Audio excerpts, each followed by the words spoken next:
Hello, hello ma belle communauté sur YouTube, Anastasia is back, on enchaîne une nouvelle année avec vous et aujourd'hui on va parler d'un super sujet. C'est les 3 erreurs que vous devez éviter absolument sur Instagram en tant que prothésiste ongulaire. Pour celles qui me connaissent, vous savez déjà que j'ai passé en tant que PO, experte en manicure russe, après je suis devenue formatrice et en tant que PO, j'ai lancé les 3 salons différents avec des 3 typologies de prix, avec des clientèles complètement différentes. Ils étaient tous remplis grâce à Instagram.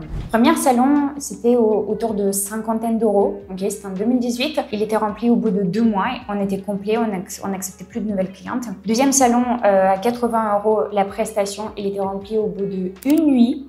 Donc, dès que j'ai lancé le lien, il était rempli au bout d'une nuit. Et deuxième point, aujourd'hui, on va parler des 3 erreurs que vous devez éviter de faire sur Instagram en tant que PO. Et aujourd'hui, la deuxième erreur, ça va vous expliquer comment est-ce que vous pouvez aussi remplir votre agenda en une nuit, comme ça. Et troisième salon, qui est aussi la prestation plutôt luxueuse, il est toujours complet. Il est complet grâce à Instagram. Tous mes clientes, ils viennent de Instagram depuis des années et j'ai, comme vous, lancé ma page Instagram de 0. Après, au fil du temps, quand je suis devenue formatrice, j'ai changé bien sûr ma cible, j'ai changé la communication, j'ai changé plein de choses sur Instagram, mais tous mes clientes, tous mes élèves, ils viennent également de Instagram. Instagram, c'est une plateforme hyper puissante. Il ne faut pas oublier qu'aujourd'hui, Instagram, par exemple, ça permet aux clientes de vous rechercher. Donc, au lieu de taper sur Google, par exemple, les gens, ils vont sur Instagram et ils vont rechercher un prothésiste ongulaire, par exemple, spécialisé sur la manicure russe dans votre ville. Donc, si votre contenu, il n'est pas fait correctement, vous êtes introuvable. Et aujourd'hui, sur Instagram, les clientes, ils savent parfaitement, ils réservent des soins, ils réservent, je sais pas, même Pilates, on cherche des coiffeurs sur Instagram également. Donc, c'est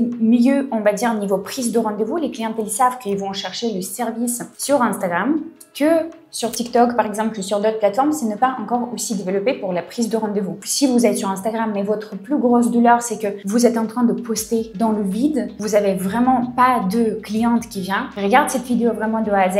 Je vais te donner tous les détails sur les 3 erreurs que tu fais forcément aujourd'hui et je vais t'expliquer en détail pourquoi est-ce qu'il faut absolument les changer. Donc, let's go. Pour celles qui ne me connaissent pas, rapidement, je suis Anastasia Lafay, experte en manicure russe et également experte en personal branding de Instagram. Et aujourd'hui, j'accompagne les femmes pour remplir leur agenda avec des clientes aussi, bien sûr, grâce aux stratégies Instagram. Donc, je pense que vous avez beaucoup de choses à apprendre. N'hésite pas directement à t'abonner à cette chaîne. Tu vas recevoir beaucoup d'informations.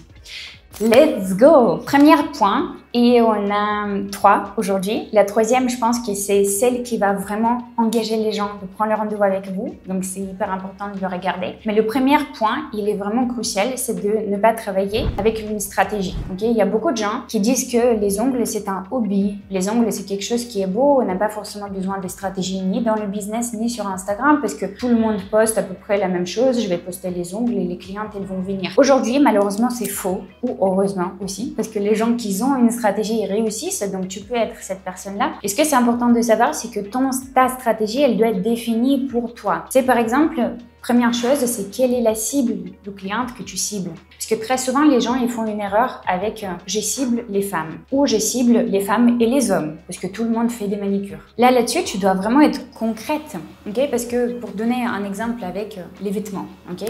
Parce que les classes différentes, classe économe, classe business, classe luxe, ça existe absolument partout, dans la nourriture, dans les vêtements, dans les ongles, dans les salons de beauté, dans les salons d'esthétique, chez les coiffeurs, absolument partout, je pense que vous le savez. Et dans les ongles, en fait, l'erreur que vous faites, c'est quand vous dites je communique à toutes les femmes, mais pas toutes les femmes ont les mêmes besoins. Pas toutes les femmes veulent la même chose. Okay? Donc, si tu es par exemple experte en nail art, tu vas pas plaire à tout le monde. Comme si tu es experte dans les ongles naturels ou au contraire des super grosses extensions, tu vas aussi avoir ta cible clientèle, mais pas toutes les femmes. Donc, si on parle de vêtements par exemple, les femmes qui s'habillent chez Chanel, okay, ou les femmes qui s'habillent chez Sandro, okay, c'est des classes qui sont différentes. Ou les femmes qui s'habillent par exemple, on va dire Primark par exemple, c'est aujourd'hui des cibles qui sont différentes. Ces cibles ont des problématiques qui sont différentes. Et donc, si vous ne répondez pas et si vous ne choisissez pas votre cible, dans ce cas-là, vous communiquez à tout le monde et personne, malheureusement, se retrouve dans votre contenu. Donc, quand je dis que vous travaillez aussi sans stratégie, c'est très souvent, les gens, ils prennent à la légère le contenu et ils disent « Ah, quelqu'un a posté une vidéo drôle sur les ongles. Ça a super bien fonctionné. et on a eu beaucoup de vues,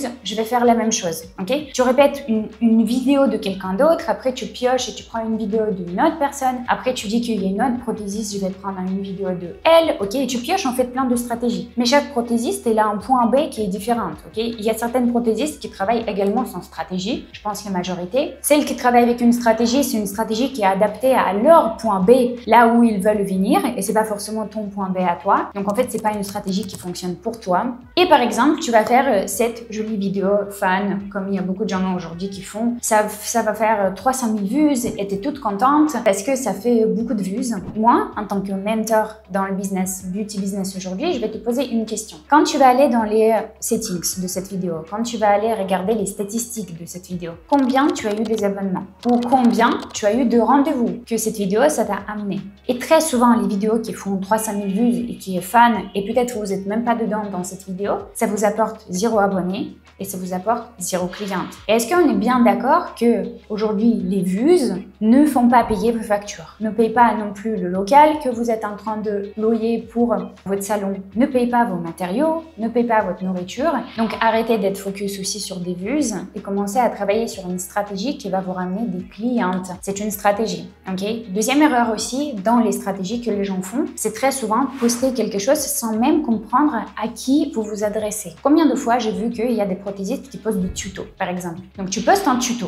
Ok, très cool. Donc, quand une cliente vient au rendez-vous, est-ce que tu as déjà remarqué? Parce que moi, quand j'ai les clientes qui viennent chez moi, par exemple, ils me montrent les photos d'ongles, ok, celles qu'ils veulent. Et si elle me montre un tuto, chaque fois elle fait il faut tout de suite retourner vers le bout pour que tu puisses voir le résultat, voici le résultat. En fait, ils regardent pas les tutos. Pourquoi est-ce que vous faites des tutos? Parce que quelqu'un l'a fait. Mais est-ce que c'est une stratégie qui fonctionne pour toi, pour une personne qui cherche aujourd'hui de la clientèle? Eh ben non. Ça, c'est hyper important. Encore une fois, si tu veux copier une vidéo, quelque chose comme ça, réfléchis. Est-ce que ça va t'amener des clientes ou pas? Est-ce qu'un tutoriel de quelque chose, il est intéressant pour qui? Pour des clientes ou plutôt pour des PO? Donc ça, je t'avais donné pas mal des exemples un peu sur des stratégies qui ne fonctionnent pas, ou quand tu chopes un peu des stratégies d'une personne à l'autre. Et quand tu travailles sans stratégie, c'est pour ça en fait tu postes dans le vide et c'est pour ça que tu n'as pas de clientes. Moi, littéralement sur Instagram, je suis focus et j'accompagne aussi pareil les femmes. C'est que quand tu postes, moi je veux bien voir ou combien tu as eu des abonnements grâce à ça,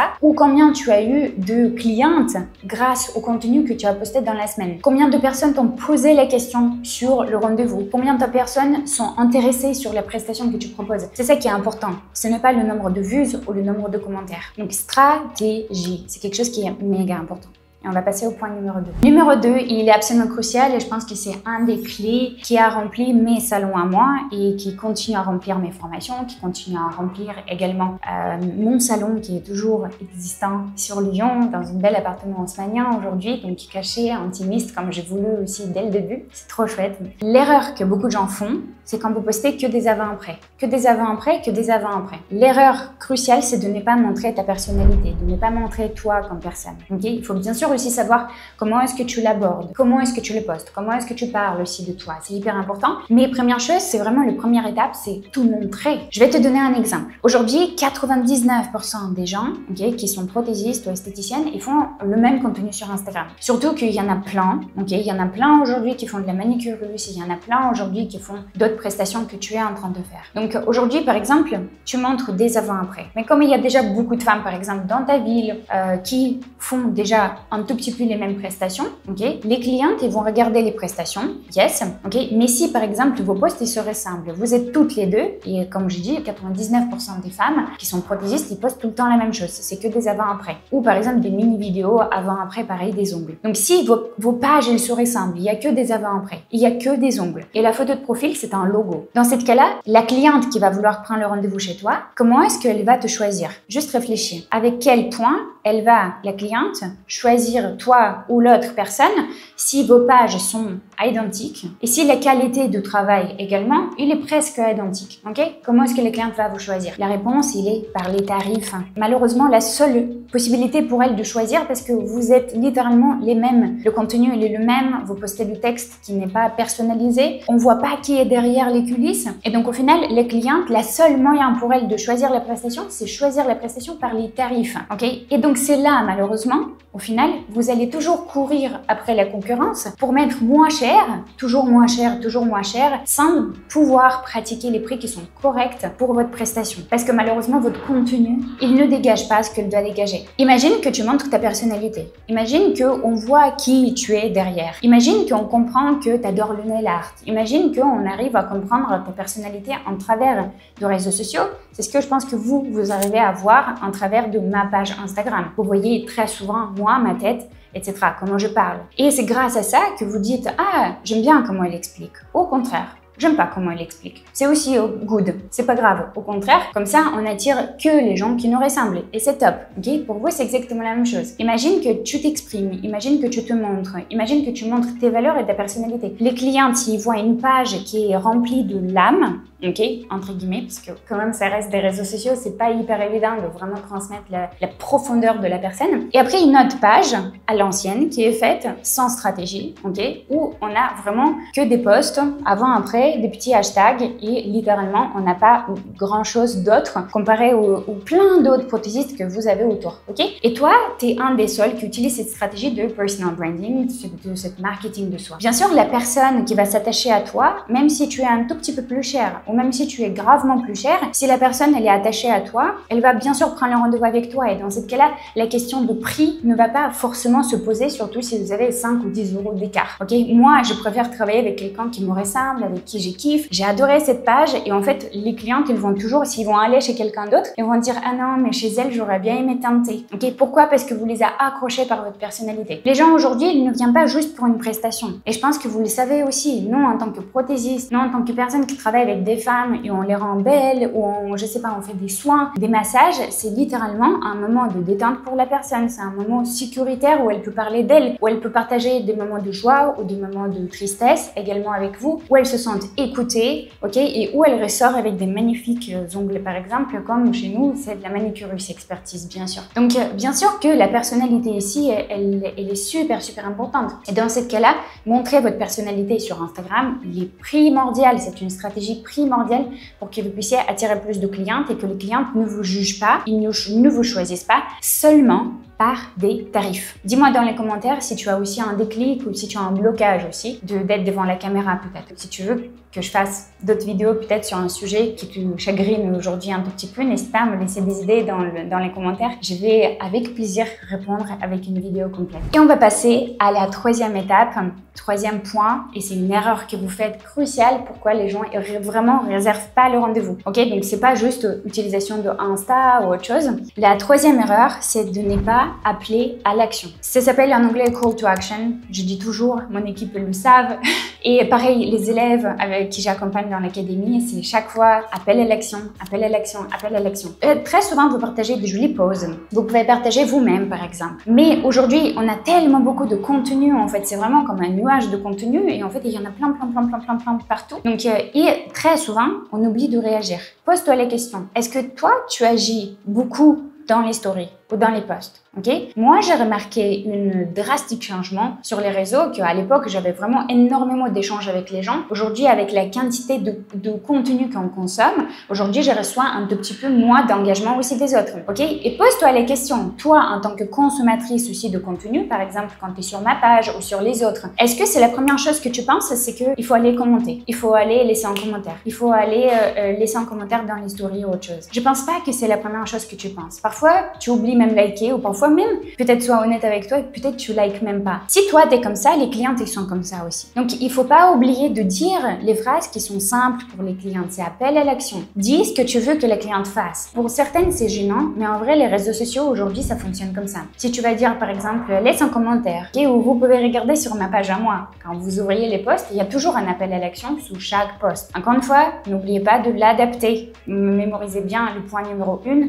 stratégie. Ok, quelle est votre stratégie? Donc ne copiez pas toujours les mêmes appels à l'action parce que peut-être pour votre cible, il faut avoir un autre. Mais appel à l'action, par exemple, contacte-moi pour la prise de rendez-vous ou like cette vidéo ou sauvegarde cette vidéo ou pose-moi ta question dans les commentaires ou laisse un cœur, par exemple, bleu comme moi j'ai fait si tu as aimé cette vidéo ou autre chose. Appel à l'action, qu'est-ce que tu veux que la personne fait, ok, pour que tu puisses remarquer que cette personne a regardé clairement ta vidéo. Les appels à l'action, c'est littéralement quelque chose qui peut vous donner directement plus de rendez-vous. Ça va pas venir d'un seul coup de la première post que vous faites, mais si vous continuez à faire et si vous allez habituer votre audience, vos abonnés par exemple, ou les gens qui vous connaissez voilà, sur les réseaux qui sont abonnés à vous, si vous allez les habituer de écrire un petit message, ok, de demander d'écrire quelque chose, petit à petit, ils vont trouver ça absolument normal et ils vont le faire. Donc, n'oubliez vraiment pas que la prise de rendez-vous, elle est super importante. Donc, l'appel à l'action, il doit être quand même basé sur la prise de rendez-vous. Donc,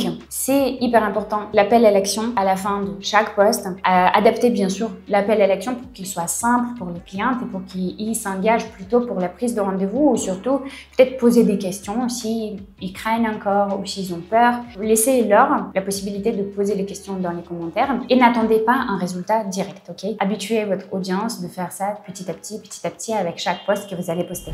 Donc, pour conclure, la première erreur que vous faites, c'est de travailler son stratégie ou de copier les stratégies de quelqu'un d'autre qui n'est pas les vôtres, ok? Deuxième, c'est de ne pas se montrer, c'est de ne pas montrer ta personnalité. Et troisième, bien sûr, c'est de ne pas avoir un appel à l'action parce qu'au final, ton post, il va juste partir dans le nuage de tous tes posts s'il n'y a pas un appel à l'action. Maintenant, dis-moi dans les commentaires, s'il te plaît, quelle est l'erreur que toi, tu étais en train de faire? Peut-être c'est 1, 2, 3 ou peut-être c'est les 3. Ok, c'est absolument ok. Maintenant, tu sais comment il faut les corriger. Dis-moi dans les commentaires quelle était ton erreur et à quoi tu t'engages à partir de maintenant. Ok, ça c'était appel à l'action. Et pense bien sûr aussi à t'abonner à cette chaîne si tu n'es pas encore abonné. N'hésite pas aussi à envoyer cette vidéo à une amie qui aujourd'hui peut profiter de ce conseil. Et on va se retrouver bientôt dans les futures vidéos. Sur cette chaîne, on parle de business beauty. Je donne des conseils sur les réseaux sociaux et comment attirer plus de clientes et également tout ce qui est expertise en manicure russe avec moi, avec 13 ans d'expérience qui vient de la Russie Saint-Pétersbourg. Merci beaucoup pour votre attention et on va se voir la semaine prochaine. Bye bye.